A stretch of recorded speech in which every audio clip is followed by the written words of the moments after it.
Welcome into the DNVR Rockies Podcast, brought to you by Strava Craft Coffee. Go ahead, sign up, and subscribe to save 20% off your Strava Craft Coffee subscription. Support those who support us.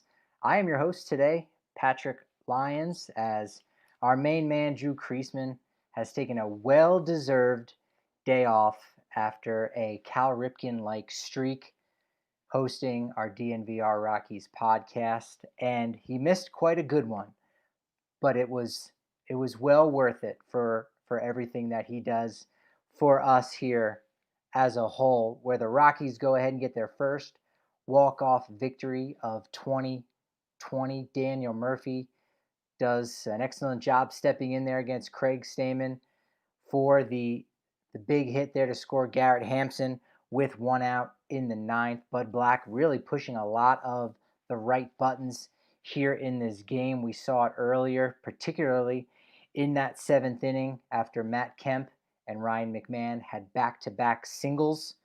So with Matt Kemp on second base, they opted for the young and fresh-legged Brendan Rodgers, who immediately on kind of a cross-up there, I'm not sure what happens between Luis Torrens and the pitcher at that point, which I think was Patino, got crossed up. Rodgers was able to get to third base. McMahon moved up to second base. Garrett Hampson hit one that easily could have gone down the line to score both runners, but ended up hitting the bag, and only one crossed home plate at that point. And that was the difference in the early going. It was 3-0. Antonio Senzatela had pitched fantastically, and we all know what happened from there. But ultimately, Rockies 4-3 victory. We'll break it all down here for you, as Antonio Senzatela was the man to beat. He was our king of the game, the DraftKings king of the game, with 7 scoreless innings. He also gave up 7 hits in that process and did a really excellent job kind of bouncing back from that start he had in Los Angeles, where he went and gave up those 4 home runs. He had never at that point given up more than 1 home run on the road. Goes to show you how consistent he's been. Last year's ERA, much like with Kyle Freeland, kind of an aberration a little bit, where that's not who the guy is. And both Freeland and Senzatela, 4 years now in the major leagues, and they're both doing a great job on their resume, and you love seeing what Senzatela did fantastically. So some of your comments, this win definitely did a lot for those folks that were really struggling, especially with the bullpen. In this case, Carlos Estévez choking it up 3 runs there in the 8th inning, top of the 8th, and it just seemed like they were 6 outs away from really burying the Padres in this game for the most part by doing all of those little things. And it falls apart. It falls apart with Carlos Estévez there. He wasn't getting those first pitch strikes, which was so incredibly important for him. And in that 8th inning, he goes and walks Tatis with 1 out, puts him on base. Machado singles. He gets Hosmer to strike out. Jake Cronenworth, who, if you're not paying attention, is very clearly in line to be the NL Rookie of the Year, very much an afterthought in that rather significant Tommy Pham trade with the Rays. In fact, the Padres and the Rays made 2 trades over the course of the offseason. They also had acquired Emilio Pagan, who we did not see tonight. He's one of their better relievers out of the pen. I think he's even been taking over for Kirby Yates, who is now on the IL. But Cronenworth, just kind of a AAA throw-in, one of those guys who was about to maybe get that opportunity with Tampa Bay in 2020. There was a potential he might have even been left off the Rays' 40-man roster and would have been exposed to the Rule 5 draft. They say, hey, let's get something for this guy that we've put a lot of work in progressing and developing.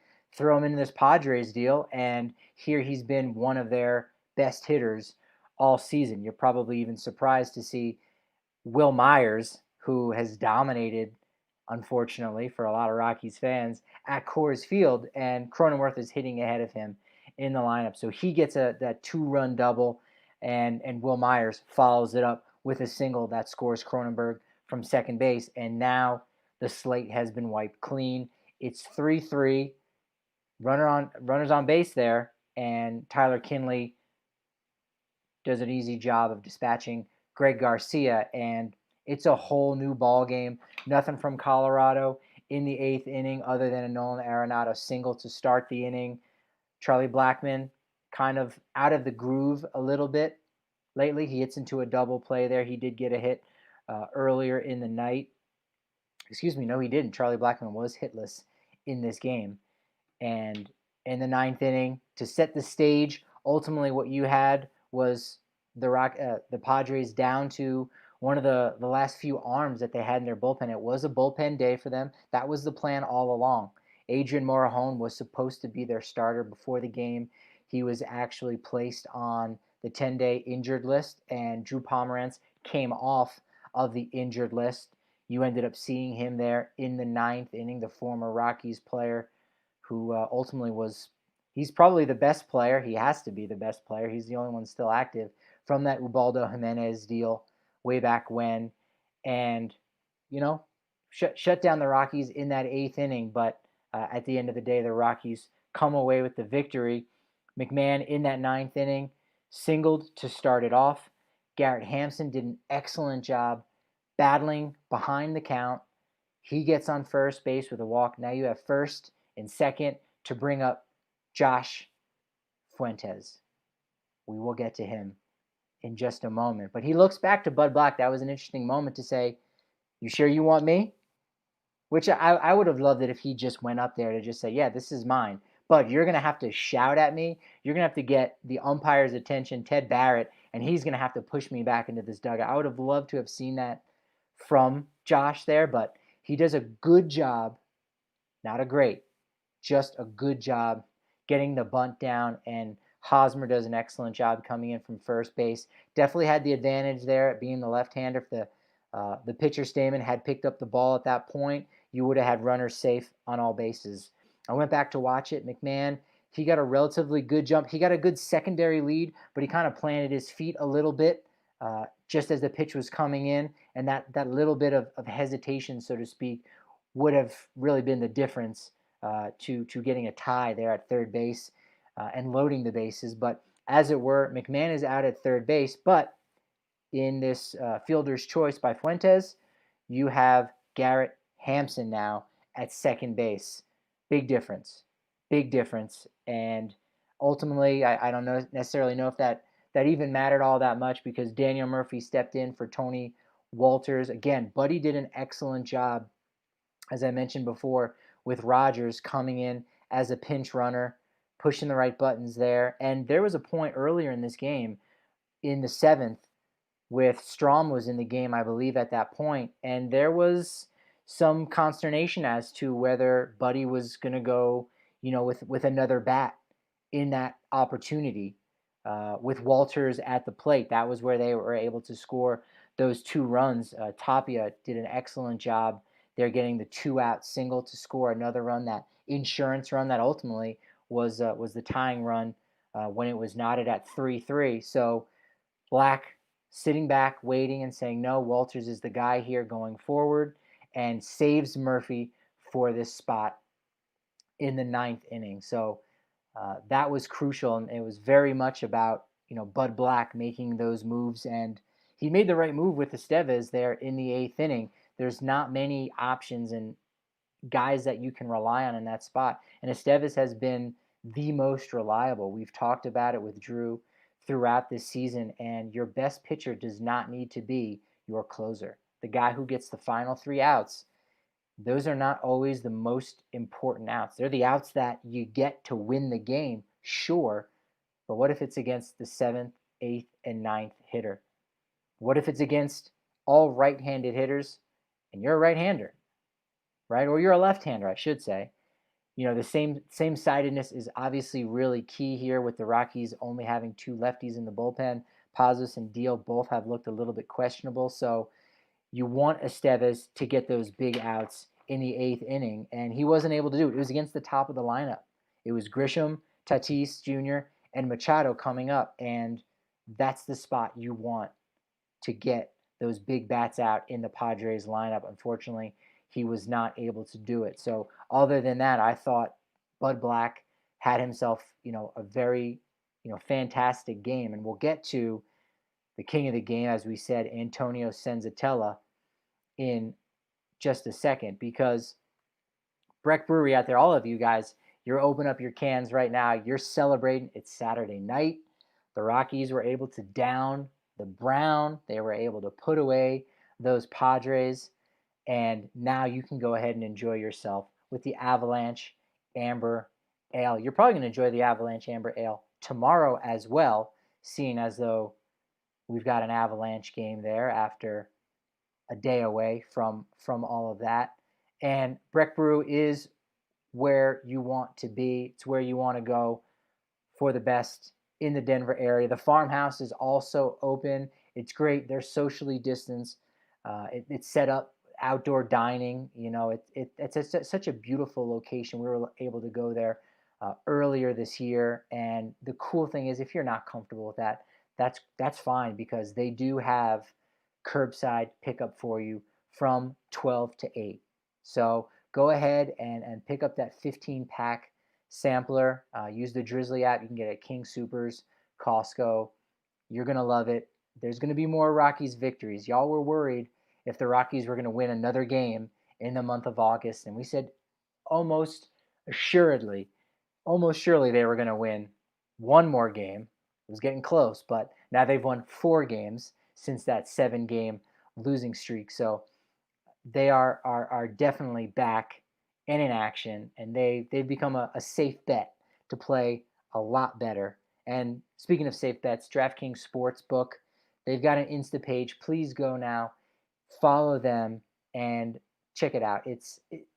I'm telling you, there are over 100 million reasons why you should be listening and going to DraftKings, the leader in one-day fantasy sports.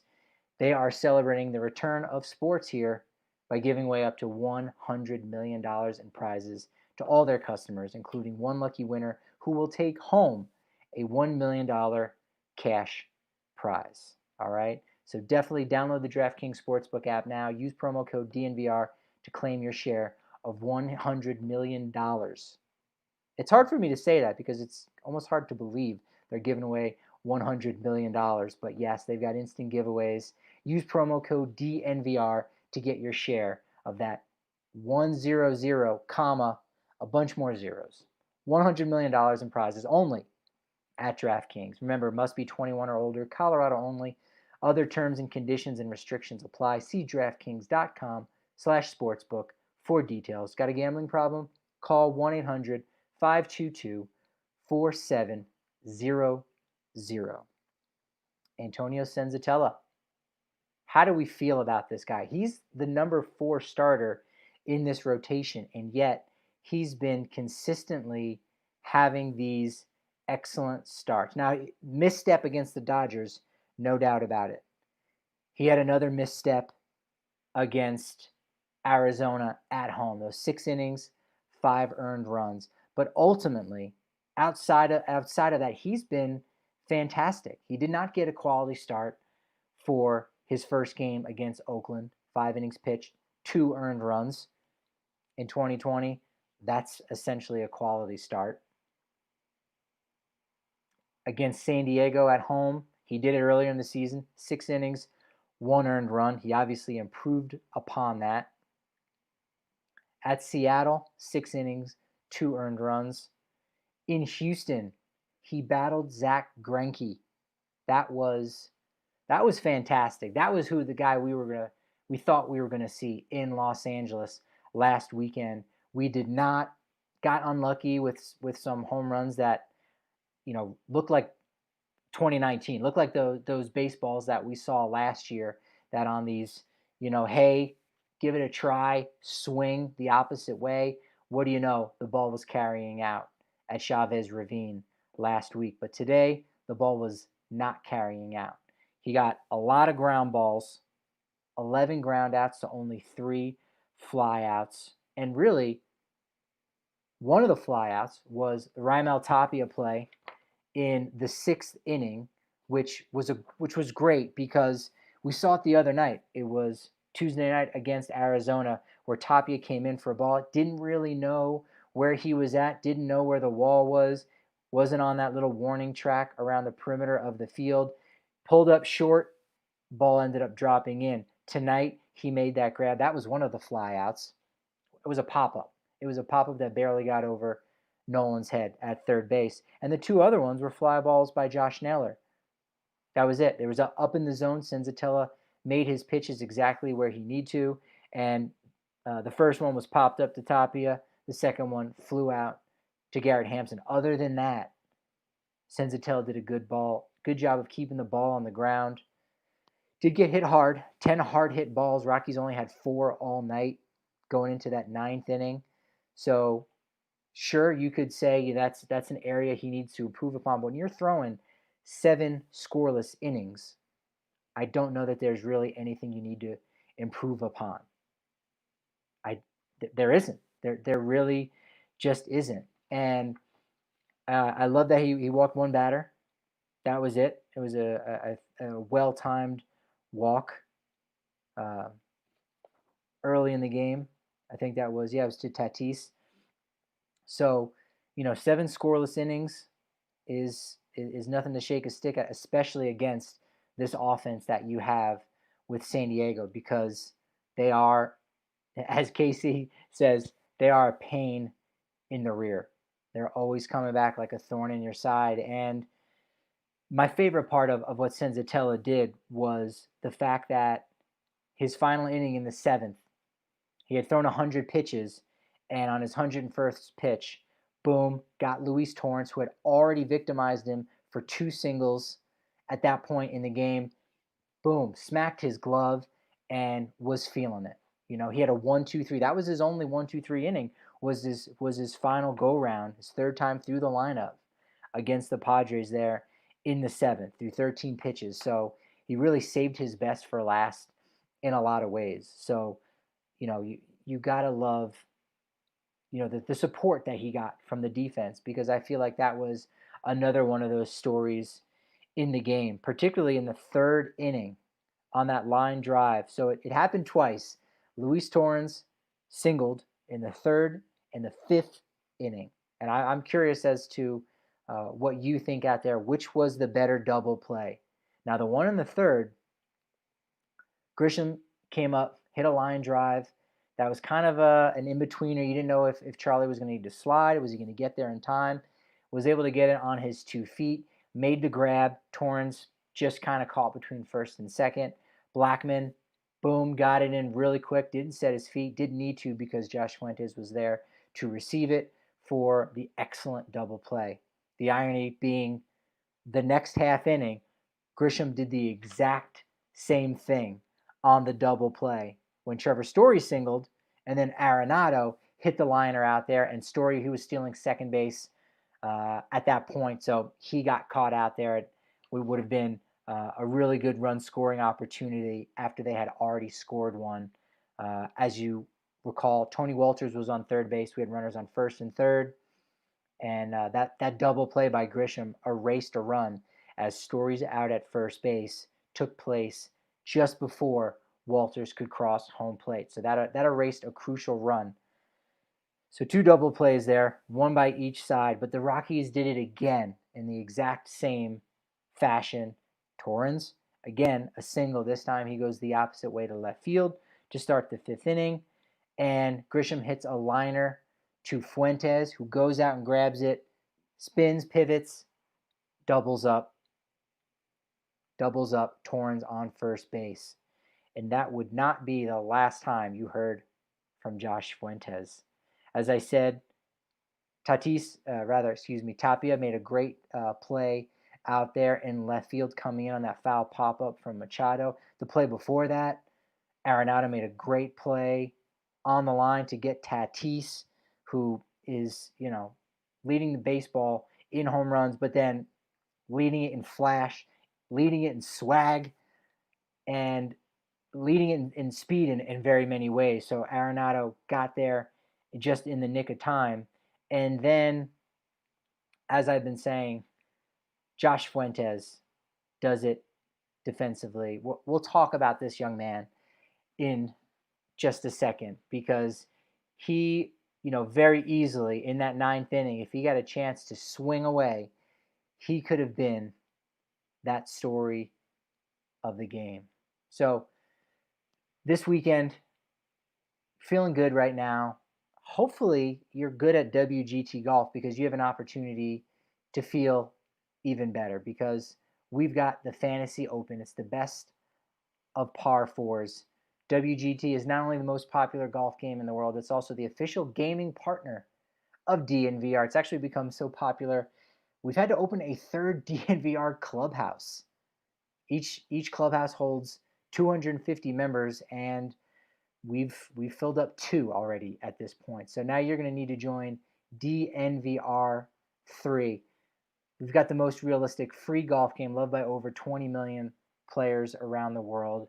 And yeah, close to half of those are DNVR subscribers and listeners like yourself. No, not exactly, but go in, take part in our Fantasy Open. You're going to love it. Make sure you go to dnvrgolf.com and download WGT Golf today. And if you're making smart decisions like that, you probably cannot afford to miss out on MSU Denver online, because they have been doing online education for quite some time now. They haven't just jumped into this thing, since March, since the pandemic, which is something a lot of people have had to deal with. But MSU Denver Online, they've been doing it for years. All right, they're putting dynamic education at your fingertips without forcing you to decide between earning a degree and living your life.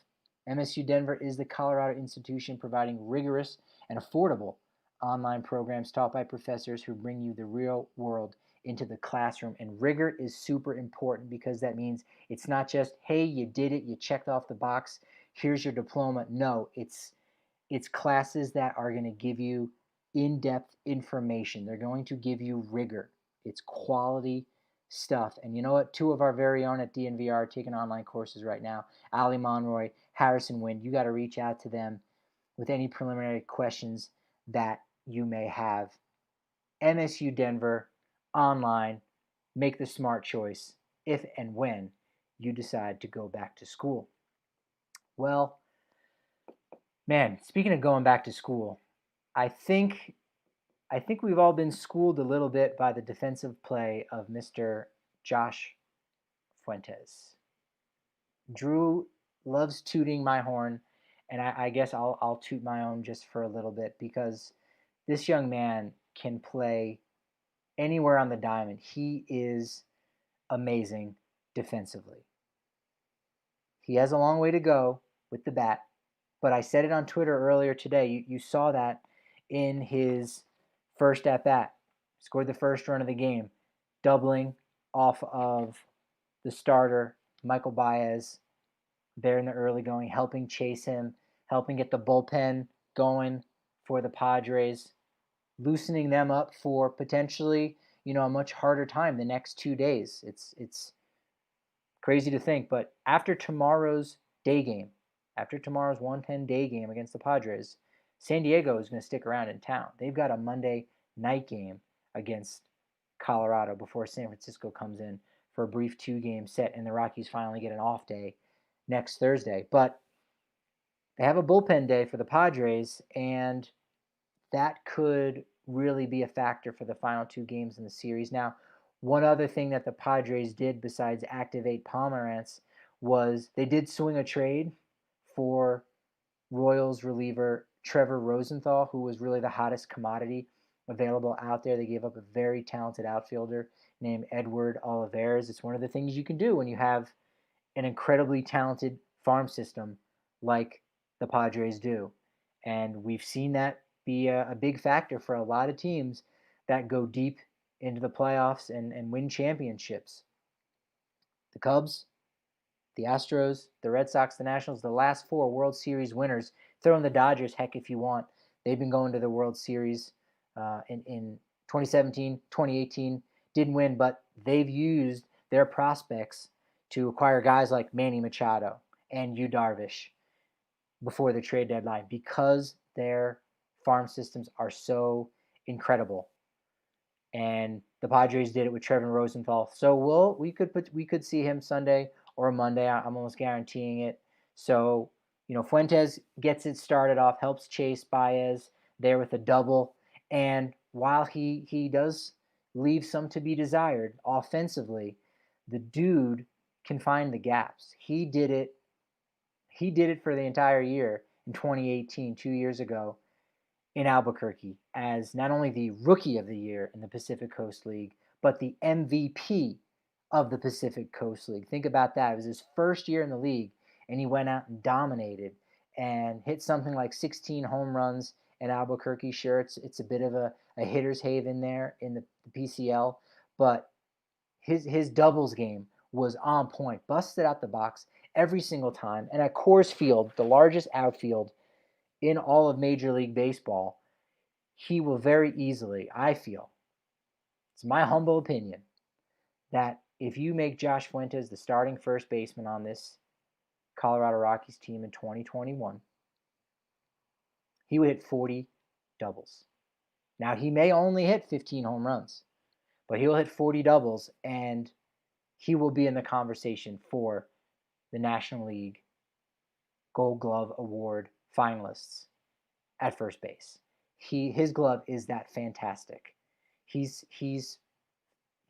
really good. Now, KC saying, hey, future great first baseman like Todd Helton. I mean, that's going to be a stretch, right? Fuentes went undrafted, and we've seen undrafted players have fantastic careers, but to my knowledge, I don't think any undrafted players have ever, made it to the Hall of Fame, and that's where Todd Helton is ultimately destined to be, is in upstate New York in the Cooperstown Hall of Fame. But he doesn't need to be a Hall of Famer. He does not. If he's as good as Andres Galarraga was in the mid-90s, the Blake Street Bombers and the Rockies going to the playoffs there, winning the first National League wild card in 1995, that's more than good enough. If Fuentes is as good enough as Justin Morneau was for 2 years there in the mid-2010s, that's great too. Morneau went to an all-star game as well. Even if he's only as good as Mark Reynolds, again, I don't know he's going to be that, gifted offensively. Certainly not with the home runs as a Mark Reynolds, but he's going to provide as much glove as Reynolds did, if not more, that you saw in that 2017 season where they were the second wild card, and Reynolds was that starting first baseman on that team. And I think Fuentes could be just as good as that, if not, a notch above that defensively. And he's bringing that much more confidence to the infield. And it's hard to see the Rockies kind of punt a little bit offensively at first base when they're already doing it behind the plate. I think Tony's abilities are improving, but you see what he's doing there. He's handling the pitchers. That's his number one job. All catchers for the Rockies, that's their number one job, is handling the pitchers, and they've done an exquisite job the last few seasons, and you see how fantastic that job has been this year. Haven't necessarily been able to do it with the bullpen, but that might be yeoman's work right there. You might need a miracle to make that happen, but you can get away with that, just glove only behind the dish. A lot of teams are doing it, frankly. You might not be able to do that at first base, but I think Fuentes could give you enough with the bat. I think they work with him enough, develop him, getting the ball in play, trying to cut down on those strikeouts a little bit, but those doubles are going to come. And give him 2 years, maybe give him 3 years. Maybe you do see him break that 20, 25 home run plateau. There is that potential for the power to come around, but definitely the doubles are there in his bat. A lot of that does have to do with the gaps in Coors Field. So he does a nice job. Everyone in the starting lineup for the Rockies tonight did get a hit except Charlie Blackmon. Everyone in the Padres lineup ended up getting a hit except starter Josh Naylor. Jerks and Profar came in, ended up contributing a hit at that spot in the lineup as well. And Rockies take a nice 4-3 victory. And, a lot of the guys get some rest in the bullpen. Diaz is going to need to be called upon later on. Kinley did not throw very many pitches tonight, so he still should be available for at least one other appearance in this series. And, the Rockies go to 17-16 on the season. They're still sitting safely in that 7th spot in the National League. They can get to second place. They've got nothing to worry about. They're not, I guess, a true wild card team, because there's really 2 wild card teams this year. And I say only 2 because if you're first or second, you get an automatic berth. Period. First or second. And right now, the Rockies are still 2 games behind San Diego for that second spot. And then after that, whatever the best record is, it could be 2 teams from the same division. We could see 4 teams from the NL West make the playoffs. And right now, as it sits, there's a decent chance. San Francisco, they've lost 3 in a row. We know how talented the Diamondbacks are. And even with, a 3-game series sweep against Arizona at Chase Field earlier in the week, that team is potent. They are just as scrappy, and they are just as much of a headache. They're just as annoying, to use a word, as this Padres team. So either of those teams could very easily get back into it. Right now, Colorado actually is the top wild card team. They're a half a game ahead of the Phillies. So they're looking pretty good right now. They're looking pretty good. They're 8-9 at home, and they've got to make you feel good that, this team deserves a little support. They really need to make a deal here ahead of the deadline. A lot of folks are asking, is there going to be, any deals here at the trade deadline? What's going to happen? Appreciate all the nice comments. Thank you. I previewed the trade deadline earlier this week, and I don't know if the Rockies are going to make a move. The prices are relatively high, and the Rockies, I think they believe in this team, but I think they also believe that one guy isn't going to make a major difference. Consider this: if the Rockies decide to go out and say, you know what, let's go get a Dylan Bundy from the Angels, who's been absolutely phenomenal for them. And he was on a 1-year deal with LA, so he's a free agent after the season.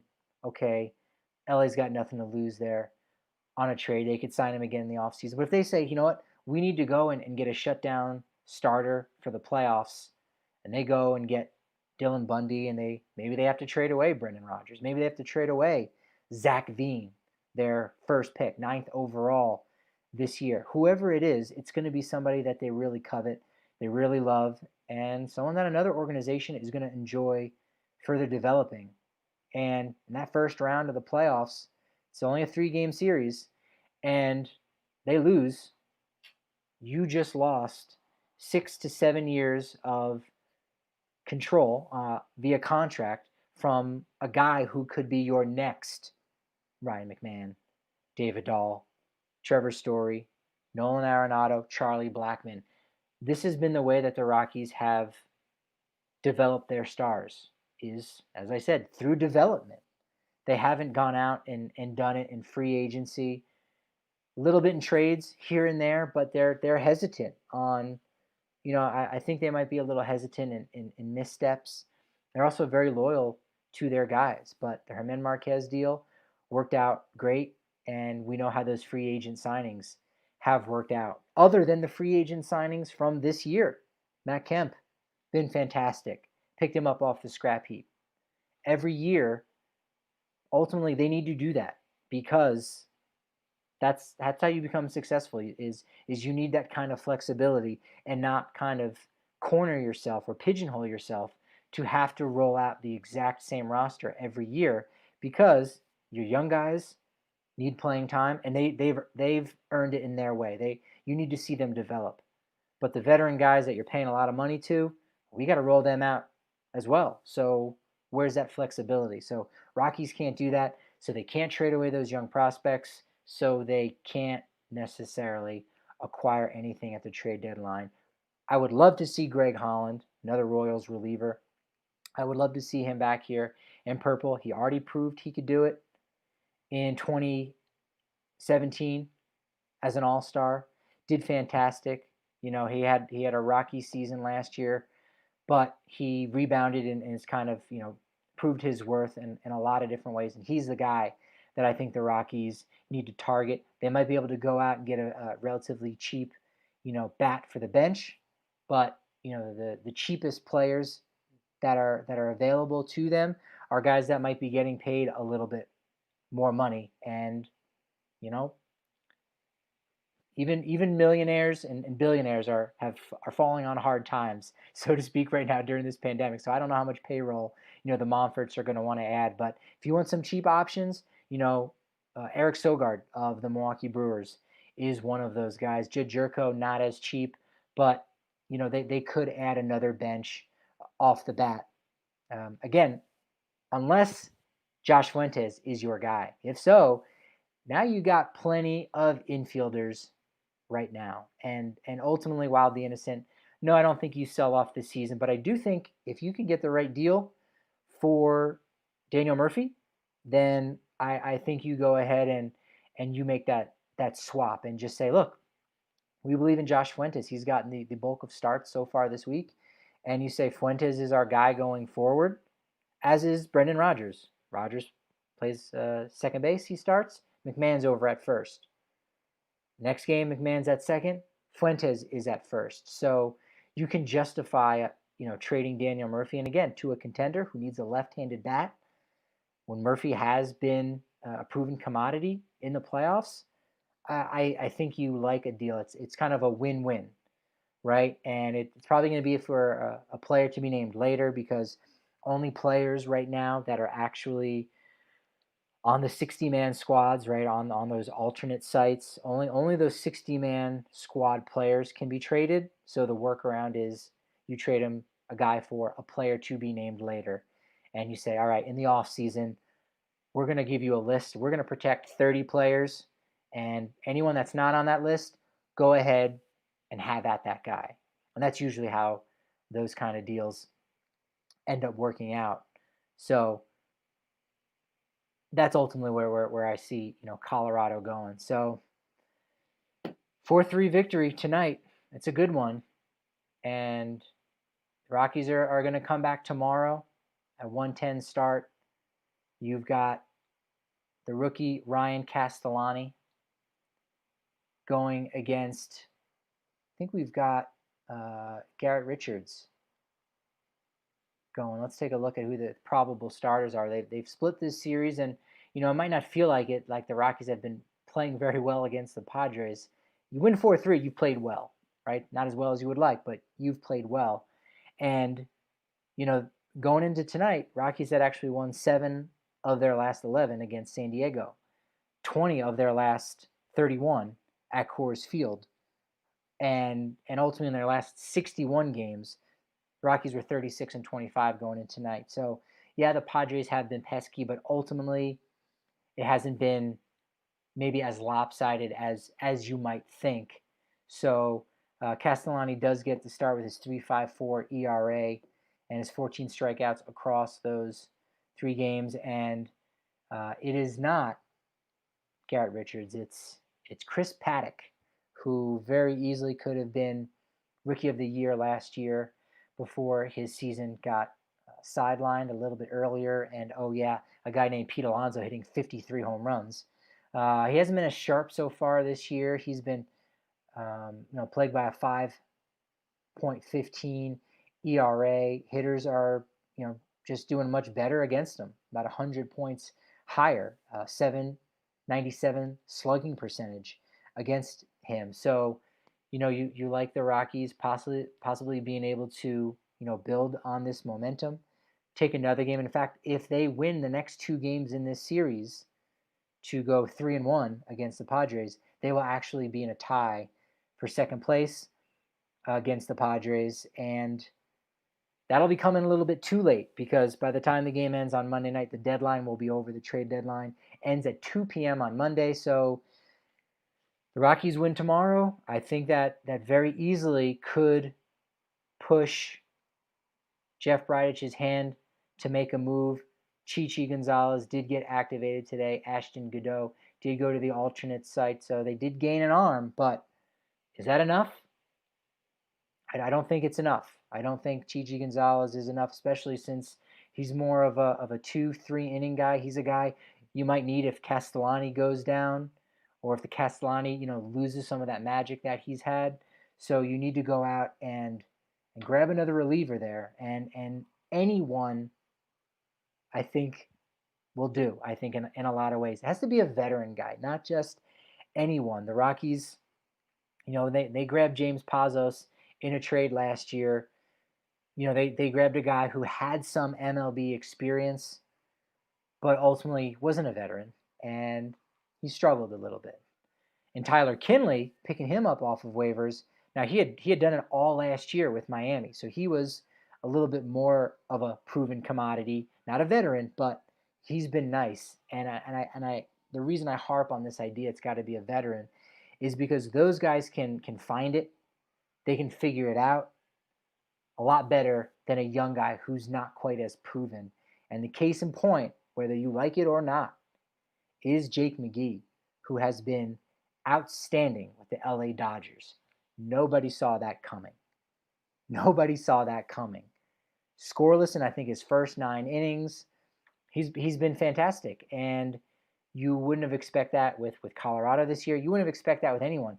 Look at Brian Shaw. Brian Shaw is the guy that each year, the last 2 years, you go, Shaw's going to be the guy. He's going to bounce back. He's going to rebound. Jake McGee, you don't have that confidence in.